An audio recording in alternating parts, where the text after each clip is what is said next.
Hello and welcome to Butts to Nuts, a movie review podcast hosted by me, Ben Charlesworth, and my brother Scott Charlesworth. Hello, you dirty dingo. Oh, Scott, how you bloody feeling after the movie? Someone's got a bit of energy. I'm up and down. I'm feeling a little bit like a flat line. I'm feeling like a perfectly balanced seesaw. Okay. That's how I feel. Yeah. You know, are you getting my metaphors and simile? No, more my similes. I'm more of a spiderweb kind of guy when it comes to the park. Yeah. I love a good spiderweb. I do like a good spider web. You remember that time when we went on that spiderweb with The boys. with Quirtle? Quirtle. What's his Kurt McDoodle? Burtis. Burtis and Dangle. Yeah, and we climbed to the top of the spider. Spiderweb. We're all on that top little platform, and we're all jumping, and the like platform shaking it. started moving down. And we Mind thought it you, was this gonna is fall. like about the height of a house and a half. Yeah. Yeah. And Scott was on Ket, and he was gone. The other day we went to a comedy show and Ben just out of the blue shouts to this skateboarder guy. He's like, "We're on Ket," and then he's like, "Oh, you're on the K," and I'm just like, "Bro, what did you say that for?" He's like, "I don't know. Looks crazy." He just skateboards off. He's like, "Yeah, have a fun night, boys." Yeah. And we're just like, "I'm like, Ben, what?" Yeah, you were worried. Can't just talk to strangers like that. You were worried I was getting he was going to ask me for some Ket or something. Yeah, I was like, "Bro, what are you doing?" And then he skateboarded off, and then we And then he just suddenly appeared. He's like, "That's what Ket does to you, boys." Yeah. And just appears from the side of us like a ghost. We walked past an alleyway, and then he came out of nowhere, and we're like, "Whoa, bro, where did you come from?" And he's like, "That's what Ket does to you, boys." And then he rode off like a badass. Oh, actually, before we get into it as well, I have a little thing? Speaking of badass, all right. Yeah. So beep this name with our specific beep. Okay. But you know, from down the road. Yes, I do know. Oh, two beeps, cheeky. That's gonna be a cheeky. little bit challenging.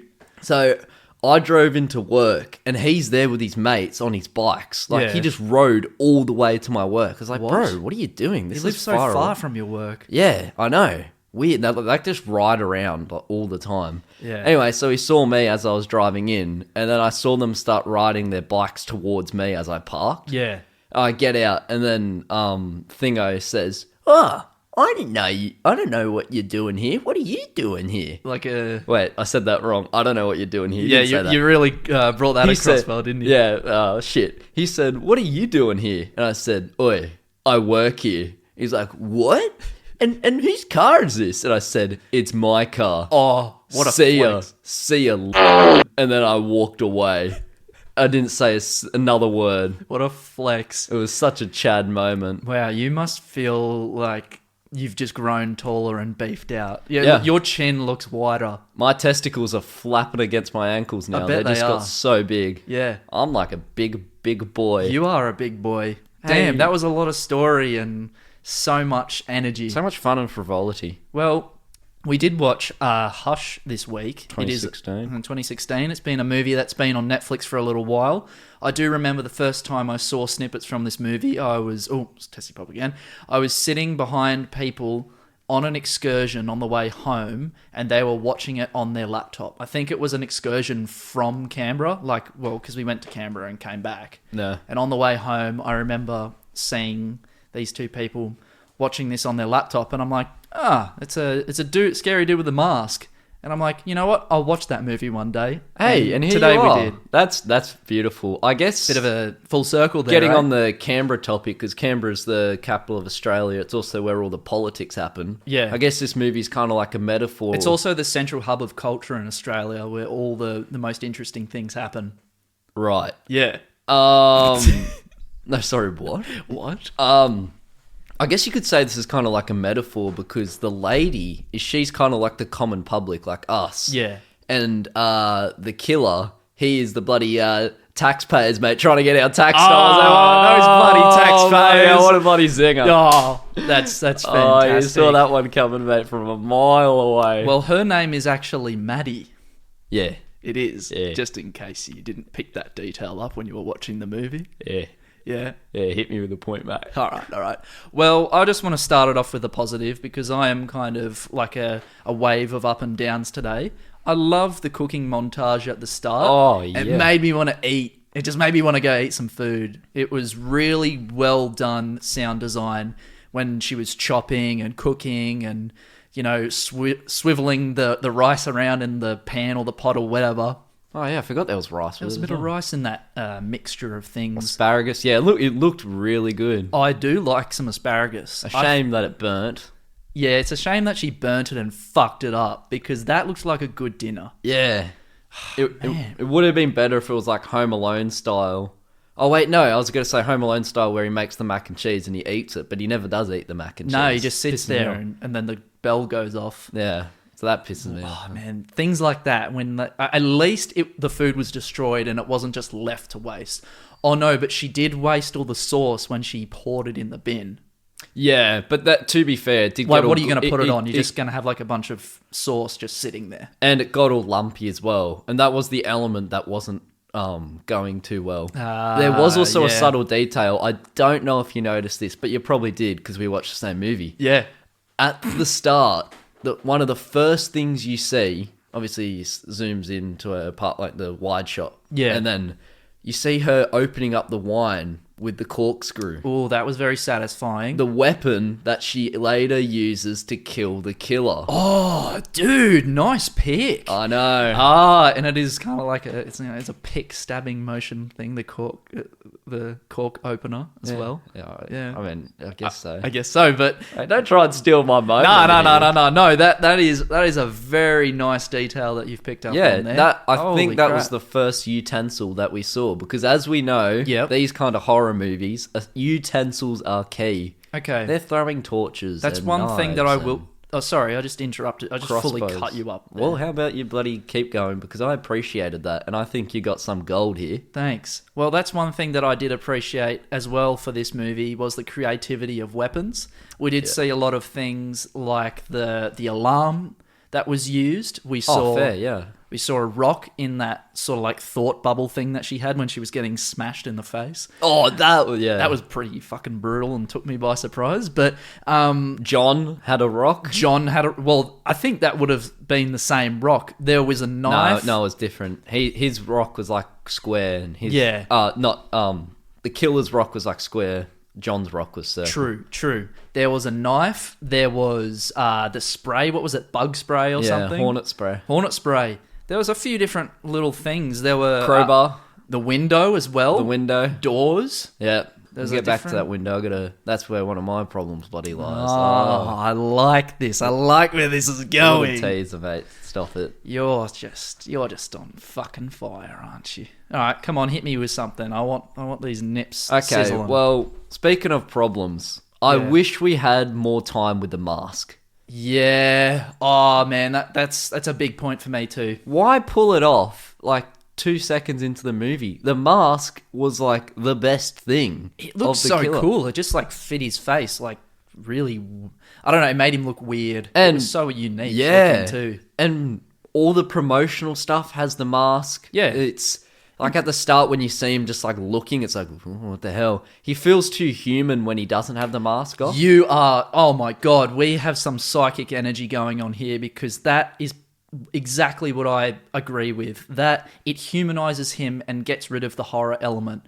Rule 1 with horror movies, you don't reveal your enemy, your villain, too early in the movie. It just doesn't make them scary. Yeah. Like, it's fine to keep them in a mask because there's the mystery there, but just having him fully pull it off and going, look, I'm so badass, you've seen my face, I don't give a fuck about you telling people. But that could have been a thing that she did later when she was so desperate or something. I don't know. But it also makes sense why he doesn't have his mask on, and that's my pro to the con, because the reason he took his mask off was for the story element so that she could read his lips. Yeah. Is that a pro? Not really. I probably shouldn't have said pro. But that is the reason why he does take off the mask. I kind of see that as like a little bit of plot armor. Yeah. For her, personally. I think as soon as he figured out that she was deaf, like I know you're in the moment, you don't always think of the key details when you're high on adrenaline and you're rushing and trying to do crazy things, but as a dude with a mask, I would have just kept it on and ignored her, like saying, oh, I won't tell anyone and stuff. I would have just Well, been she like... couldn't even see. She didn't even know who he was anyway. Yeah, that's the thing. And also, I personally think that he should have just definitely kept it on and revealed it at the end. And it would have been so much better if the reveal was someone that we knew that may have been established. So that's where I disagree. Are you sure? Okay. But anyway, I'll get to that in a second. But I think maybe in the third quarter, take off the mask, because the thing is, she's limited, as we know. She can't hear, she can't speak. So for the story, they want a communication scene, and I respect that because it was kind of menacing, the communication scene where she's in the thing and he's talking to her, saying all this shit. That's true. So that is a point that does add a lot of energy to it, because then she can now understand like how he's feeling and how psychotic he is and all this shit. Yeah. So I think that's needed. I just think it got revealed too early. Give some of the crossbow shit, do all that with him on having a mask on, and then reveal him, and then have him come in and do all that stuff. Yeah. I reckon you could have the exact same movie, just chop and change some of the events and move a few bits around and stuff like that. Yeah. Okay, I understand where you're coming from there. That's pretty decent. Yeah. Well, all right. I want to get on to a point of acting. I think for most of the time, the movie, like the acting of the characters, they did pretty well with the script that they were given. It wasn't overly bad or overly good at any points. It was just kind of like basic script writing. But well, there wasn't any dialogue. I thought it was good. It was all. I think it was all right, but there was one point in the movie where I cringed a lot, and that was when she was communicating with her friend. Maddie was communicating with a friend at the start. I thought that conversation between the two of them was a bit fake from her friend. Like her attitude just was like, I don't know, it felt like a character off NCIS or something, the way she was acting and gave the lines. The delivery was understand. The delivery was off for me on that. Okay, it was a little bit. Oh, you just don't understand how women talk. No, right? No, mate. I'm all with the lingo. I got the lingo. I'm all over it. I know women. Of course, I know women. Oh, okay, there, Mister Dude. And that's how they talk. All right. Here's you. All right, thinking you know what's happening. You're not the establishment, mate. You're such a chat, aren't you, with your car and your job? Yeah, I got a car and a job, and I talk to little boys and say, yeah, I got a car and a job. Yeah, I'm about to walk off. No, that was fucking stupid, that scene. And who goes onto a FaceTime call and sets up, it was like it was set up as a camera. Not her. Yeah. She held it normally, like, because it was like, just of her top half, whatever. Yeah. But her friend, it's like she had set up a tripod and she was sitting vlogging to her friend for the FaceTime call. Nah, you didn't even see her go up and... Something for that, I will point out, is that she set it up so that she could show that she's signing. That's the reason she would have set up her phone like a tripod, so that Maddie could see all of her signing, basically. Do you get what I mean? So it's more clear and it's easier to see. Yeah, but you could... It was just... I know, you could have had it more casual. It was like a, hey guys, here's an intro to blah, blah, blah, blah, blah. Like some sort of cheesy I thought we were going to have TikTok some video Alan Walker spec to start playing, and then she was going to give us like some like top 10 video or something. Yeah. Which would have been actually appreciated. Yeah, I would have liked that. That would have been a little bit sick. All right, on you go. Okay. On you go. Well, one creative hiding spot that I really appreciated in the movie was when she was hiding under the deck, under the porch, when she first went outside. Yeah. And he's walking around, and then when she's feeling the vibrations of him walking, I appreciated that. I thought that was a cool element. That was good suspense, because... Yeah. I don't know, for some reason I was like, he's going to punch his fist through the deck or something. Yeah, he's going to just like rip her out or something. Yeah, he's going to reveal that he's like some sort of demon or something, and just like shove his... I don't know, foot through the deck and cave her skull in or something. Yeah. But it didn't happen. I was like, oh, damn. But that was a good creative hiding spot that I think it needed more of throughout the whole movie. There was... I thought she was pretty smart. She was smart, but I would have liked to have seen a few more creative hiding spots inside her house. Okay, so the movie showed us every single room... of the house. Room, yeah. What other spots would you do? I would have liked to have seen inside a closet or something, or I don't know. I know it's cliche, but like maybe like some sort of like moving around in the dark. Like she knows this house better than him, or like some sort of distraction to move him off I would have liked a bit more dynamic in the house with the suspense part. I like it as the first bit, but I would have liked it if he got in the house earlier, kind of moved around, and she went outside and he went outside, and it was, I don't know, I would have liked more in that setting. Yeah, I see what you're saying, but then that could have also felt a bit too like he just got in, sort of thing. What's the game where you're sitting down? Oh, Duck Duck Goose. It would have felt too much like Duck Duck Goose and just running around the circle the whole time. Yeah, I understand. It's true. Because I really liked it how she was stuck in the house and so she's safe in a little bubble. Yeah. But then he's outside and he can come in at any time, but he chooses not to till the end. I thought that was really cool because it was like, shit, when's this homie going to come in and He's just going to like break in and start slam choking her on the ground. Trying to smash through that bulletproof glass. Oh, yeah, that was pretty tough glass, eh? Damn, I didn't expect her to have like full fucking military grade glass on her windows. It's like the new Tesla truck. Yeah. Speaking of FaceTime calls as well. Yeah. They kind of had that Craig storyline and then threw that away, didn't they? Yeah, that was a bit weird. That's not even a point I have. I even thought that he was going to be a killer or something. Yeah. Imagine if it was like talking to Craig and then suddenly Craig is like, yo, I just stabbed your friend outside. Yeah, but Craig was black. Yeah. So, and old mate wasn't black. And he was white. Yeah. So that's how you instantly knew that it wasn't Craig. This is true, yeah. I am a thinker sometimes. Man, you're a little investigator, I tell you. I see the truth. Well, yes, the setting of this movie, like focusing on the house, I don't think it got that. It wasn't samey, which was good. Mm-hmm. It was nice to focus on something central and just keep it all in this region because it just I don't know. It gave a unique feel to the movie, that's for sure. Yeah, you had different moments. You had the roof, you had her bedroom, the bathroom, you had the kitchen scenes, you had when she was up at the little loft or whatever. Like it really utilized a lot of it, and I thought the creativity was really good. Yeah. I also liked that a character like John didn't get introduced like halfway through. It was like basically near the end. And John was actually kind of intelligent too by picking up that this guy was a bit sus. Yeah. He wasn't just like, oh, okay, I'll just go back home now and try and ring my wife again. I feel like everyone was decently smart, even except for the dumb friend at the start. Wow. She was just dumb. I just could tell. She's just stupid. Yeah, she's stupid. Just dumb. So I wonder why he killed her to begin with, and I think he's just like a psychopath.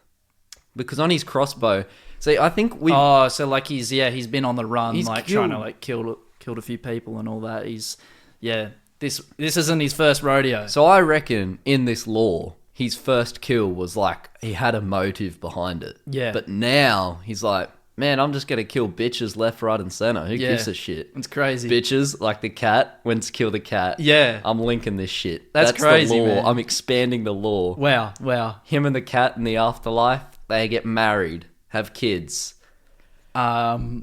That's the lore. That's a furry moment. I don't know about that, but yeah, he's done this before. He's been on the run. He's going and doing some crazy shit. I kind of like that it wasn't a stereotypical, hey, it's the ex-boyfriend, or hey, it's bloody the neighbor for some random reason. It's just a guy, I guess so. and he stabs the chick. He would have never gone for this lady, if the dumb neighbor didn't run across and was banging on the thing. Also, how brutal was that? Oh yeah, that was a good scene. Yeah, he was just like smack. Oh, that was a little bit. Hey, Right.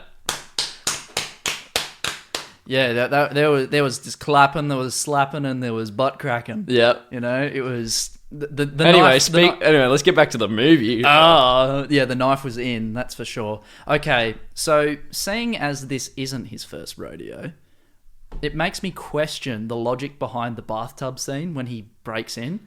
That because doesn't make sense. That scene is fucking stupid. He could have easily killed her so easy at that moment. She's sitting there with a knife pointed at the door, half falling asleep. right, her reaction time is not going to be very good.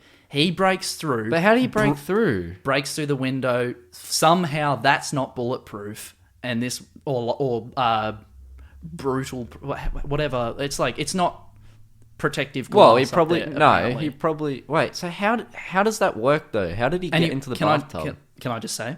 Oh, sorry. bloody hell, mate. Anyways, It's getting a bit heated in here. Oh, Jesus yeah, it's fiery. But anyways, he breaks through, sits in the bathtub, and breathes on her, and suddenly she's like, "Oh, I'm from the Matrix." Switches around and stabs him with less reaction time than he has. He has a shorter distance to stab. Plus, logically, you wouldn't stab with a lunge if you're that close. You would just go straight for the neck like that. Any logical person would do that. They wouldn't just go, stab straight to the back of the spine. Well, we all know that his technique is a lunge anyway, because he lunged and killed John that yes, same but way. that was at a distance though. That's purposeful and quite precise on his neck. I think that if they were running with the same logic of his skill throughout the whole movie, he would have just gone bang and then kind of like taunted her as she's bleeding out with like the neck sort of thing. I don't know. The reaction time was off, and that scene was dumb for me. How did he get in the bathtub? I don't get it. He's just crouching there like a little goblin. No, but how did he fall from the roof? I don't get it. Yeah, I don't know. Is there a window up there? Did he climb up on the... I don't know. Did he climb up from the side when they were having that little scuffle on the roof? Because there was no pre-established shot of a window on top of the bath. Yeah. And also, he would have got through the front door if he kept smashing it. That's true, yeah. But it took a bit for the glass to fall down as well. Yeah. So you don't know how long you're smashing the top. So I was so confused. At first, I thought it was sparks, and I was like, the fuck, is he like... Yeah. Is he like welding? I mean, not welding. Is he like cutting through this shit with like, a fucking saw or something? Yeah. Angle grinder. Yeah, just fucking grinded through. Nah, she won't hear it. Don't worry, mate.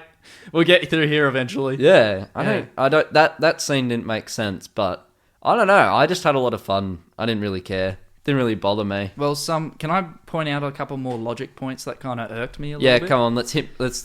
Scott's logic. It's logic hour. Yeah. Dun, dun, dun. All right. So with the door scene when he stomped in her hand, which was brutal, by the way. Love that bit. Great effect. Was that practical? Surely that was practical. Yeah, that looked pretty practical to me.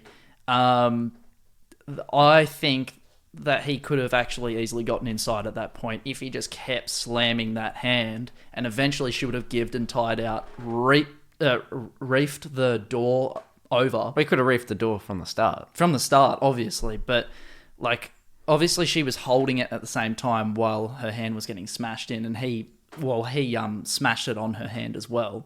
But you got to think as well, the whole time, man was having a fetish of drawing it out. He could have killed her from the start. Yeah, but he should have gone inside at that moment. He had the ample opportunity to go inside, and he had the opportunity to go inside at that point easily. Yeah, I know, but he also wants to take his time. I know that point he was like, "Nah, I'm going inside." Yeah, but he's still getting a little hard on for every time it takes just a little bit longer, and he hurts her just a little bit more. That's true. Because the first line he said to her was, "I want you to feel like you're in hell, and then I'll kill you." Yeah, but that you're not still in hell until you still get doesn't broken justify fingers. it for me. I feel like if you can't hold chopsticks, then you're in hell. Yeah, but I feel like he still could have gotten more of the upper hand if he went inside and there was the opportunity there. I mean, to be fair, you could have said, logically speaking, I know it's for the plot, but logically speaking, he was a good shot. He shot. He was a pretty good shot. Yeah. Oh, hang on, mate. Bloody, hold your horses. Okay. I'm not saying he was a good shot. I'm saying he was a good shot. I don't know where the joke was in that. No. When Sarah was at the front, yeah, and she was banging on the thing. For suddenly a shit shot when no, it was a she's good, it was a running good shot. running through the forest. Let me talk, woman. Oh, okay. And she's smashing on the door. Yeah. And then he shoots her point blank in the back, and he's probably a decent amount away. But when homies, point Maddie's, blank is close. He wasn't point blank. I didn't say point blank. Yeah, he did. Roll it back, and what did I say? point blank. I didn't say point blank. Anyways, yeah. Anyway, no, she was banging on, and he's pretty far away, as I said previously. He shoots her in the back. Boom. He's far away. Good shot. But when Maddie's climbing the side, boom, shoots her in the leg. Bro, surely you could have shot her in the back. You're a better shot than that. Yeah. But, you know. I don't know. Also, another part on Logic Hour, I think that she could have easily stabbed his eye or something with one of the crossbow bolts when she was on top of the roof. She had that weapon there, even though she couldn't figure out how to shoot it. She could have still stabbed him when he just climbed up on the roof. His head's just there. Bang. Get his eye. Fucking falls down. Pounce on him like a cougar. Let's go to town. I don't think she's a cougar. Well, I think she's younger, and I reckon should be respected. I apologise.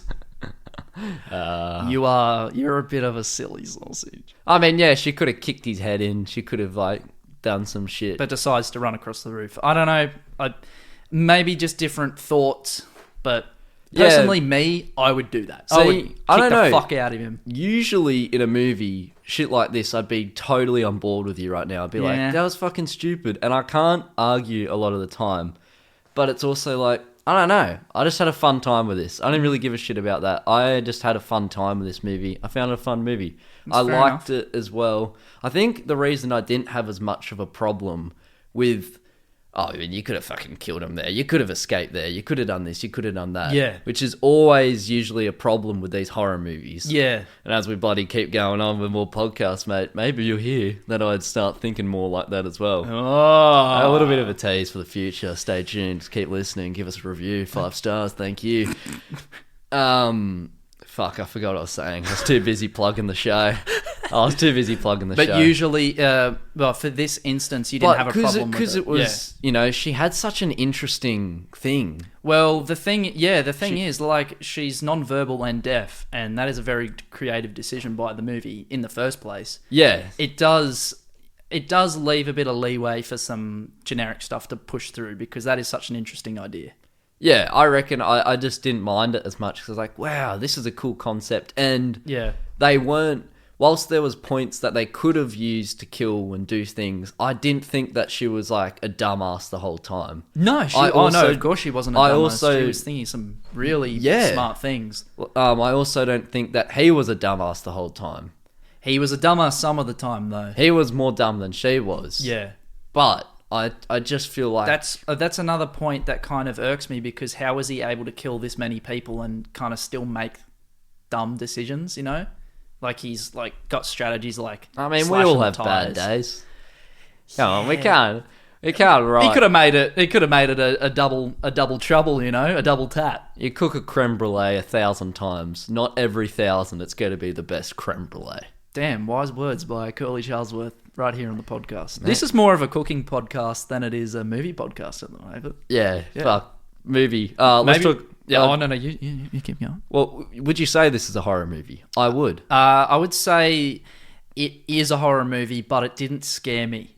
Not all the time. Some moments, one moment in particular, which was really good, was when he was using her friend's dead corpse tapping on the window, to try and taunt her. Yeah, that made me laugh. That was funny, but it was also holy fuck, that's fucked.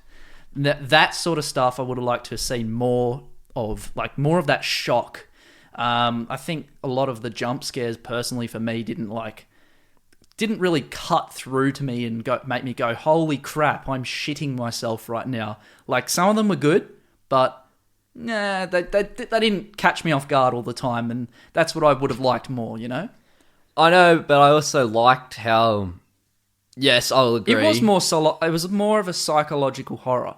That's what I would put it as. I liked that because there was this silence, and I reckon the sound was really good in this movie. Everything was very recognizable. Holy shit, she's shaking some cat kibble. Yeah, true. Yeah, that was actually very well done. She's frying up a lamb, but she didn't fry it up. She put it in the oven. She's doing this. You can hear the alarm. You can everything sounded very crisp and easy to understand. That's true, yeah. Which is what you want for this movie with little dialogue. And I think those parts... Well, yeah, because there's only less than 15 minutes of dialogue. Yeah. I think those little parts made you feel like, oh man, is someone just going to pop out and ruin this silence, or is someone going to come out? And I think the minimal scares really just like added a whole layer of tension the whole time. You're like, you didn't know when the next scare was going to happen. Yeah. But when they did come, it wasn't like, I don't think it was executed to the point that it could have been. Like, yeah. True. Anyways, let me have a little...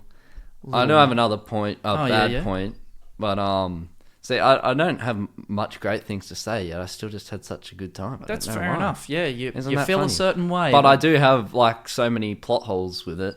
Yeah. Here's one. The man got his fingers like just absolutely jammed, like smashed down. Yeah. How was he still able to use a crossbow later? Every injury was accounted for except for that one. Actually, a lot of his injuries weren't accounted for when he had bleed damage as well. I'm talking like I'm playing Elden Ring right now. Bleed damage. Limb grave. Lernia. Anyways. What do you mean? Well, you know how he was fucking stabbed with that hammer? That went through some major arteries in his arm. That was right in the middle. You didn't see him bleeding out, but you saw her bleeding out. He was still bleeding when he was talking to John. He was still bleeding, but I didn't see any bleed fatigue from him. I don't know. Yeah, he was full limping and he was struggling.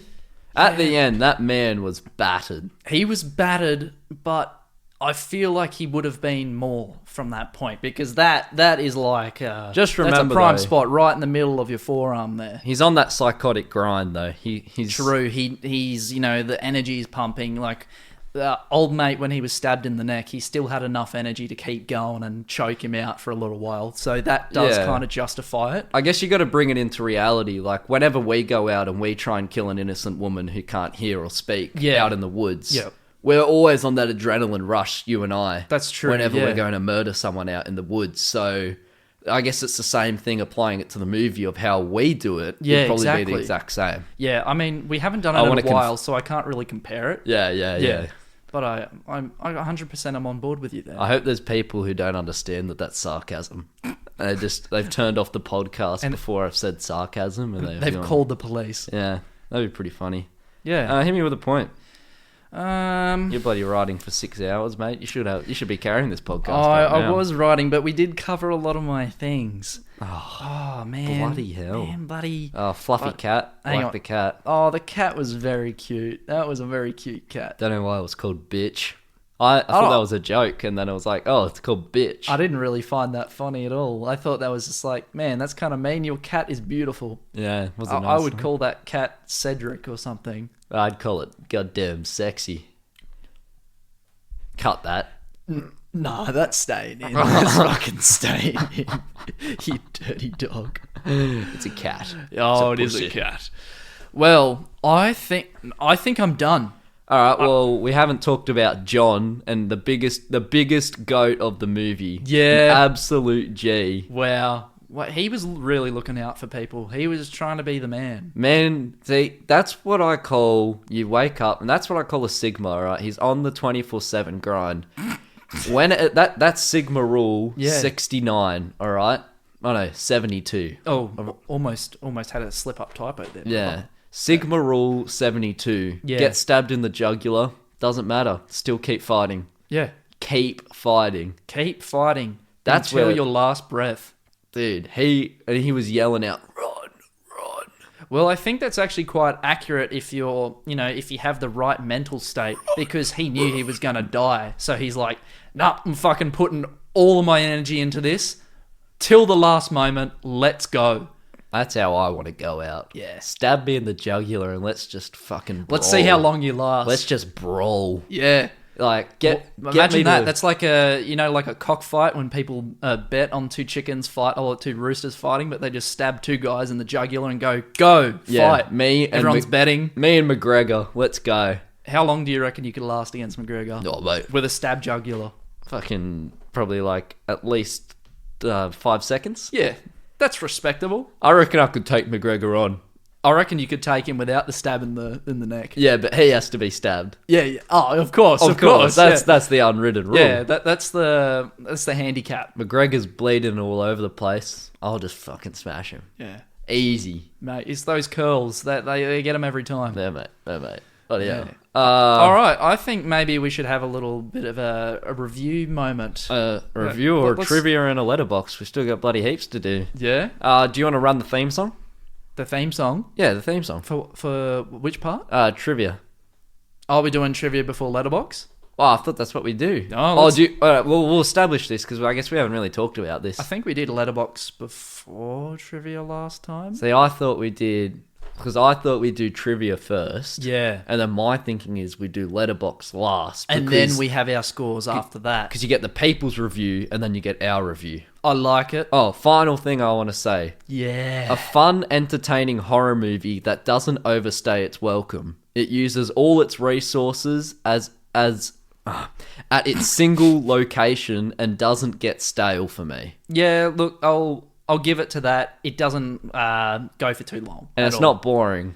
No, it's not boring. It is an interesting watch for me personally most of the time. And there's something different happening each time in a positive way, I would say. That's true. Yeah. Yeah.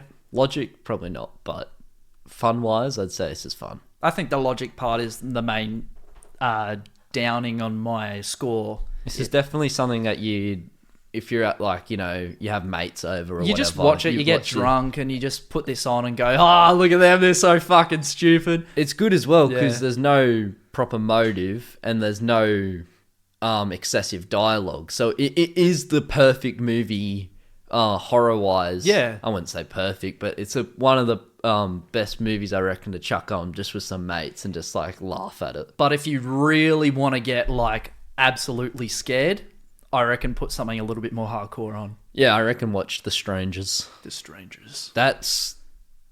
We should watch that. Not soon, I'm too scared. Trivia. I already said the 15 minutes of dialogue. I thought that was a bit of trivia. Yeah. Director Mike Flanagan and co-star / writer...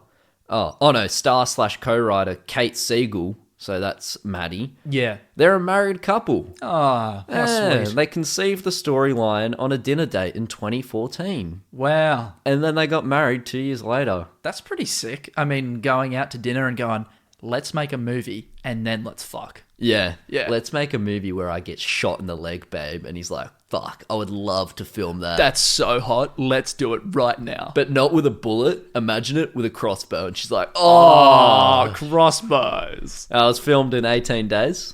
Wow. Okay, mad respect for that. That's incredible. Holy shit, 18 days. Yeah. It looks a lot longer than 18 days for... Okay, wow, that's really... That's had an effect on me. Oh, Jesus Christ. Your nipples are sticking out and everything. Good. Kate Siegel, Maddie, but bracket, Maddie, bracket. I did give that a Google. Mike Flanagan, who's the director. Yes. Role played each scene in their house before writing it. Oh, so that's really leading on to the last moment. This enabled them... here's the bullshit. This enabled them to better envision how the characters would really interact. Oh, sure. Bullshit. Yeah. You got a violence kink. We all know it. It was a bit of foreplay and then you got a little bit naughty and under the sheets. Mike, Kate, fuck off. We know what you're doing. You're fucking to the idea of Hush. That's actually a good thing to fuck to. This is is it? This is their erotica. Yeah. The fantasy. Okay, well... Letterboxd reviews. Let's hear what the people out there think. We love the people. We do. Let's get their thoughts. Joanna says, he looked hotter with the mask on. 3 stars. Couldn't agree more. Yeah. I'm with you, Joanna. You know, you're pulling through and that is quality. And then we've got Sree. S-R-E-E. Sree? Oh. Sree. S-R-E-E. Sree. Or S-Ree. I reckon Sree. Just Ree. Alright, this isn't even funny. This is cool. I have a theory that she made all of this up to get out of finishing her book. 4 stars. Oh, that'd be so dumb. I hate that. I hate all that, oh, I just woke up, it was all a dream, or, oh, this is from the dead, you know? Nah, that's dumb. That's fucking... Your review is stupid. Sree. Delete that right now. Fucking Sree. Don't ever review anything again. It's dumb. Sree. Sree. Or is it S-Ree? S-Ree, you're a silly sausage. Yeah, you're fucking... Yeah. Alright, come on. Oh, who's first? You. Nah, you. I like this a lot, as you could tell. I'm giving this a 7 out of 10 nugs. Oh, a little generous, but no. I respect that. I probably give it about a 5 out of 10 nugs. This is the end of the episode. Thank you for listening to the Butts to Nuts podcast. If you enjoyed the podcast and want to support us, you can do any number of these 3 things. Number 1. Tell a friend, a family member, or even a random person off the street to listen to our podcast. Number 2. Leave a review. The higher the better.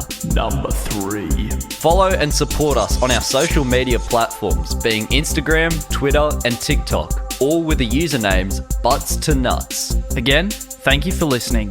See you next week.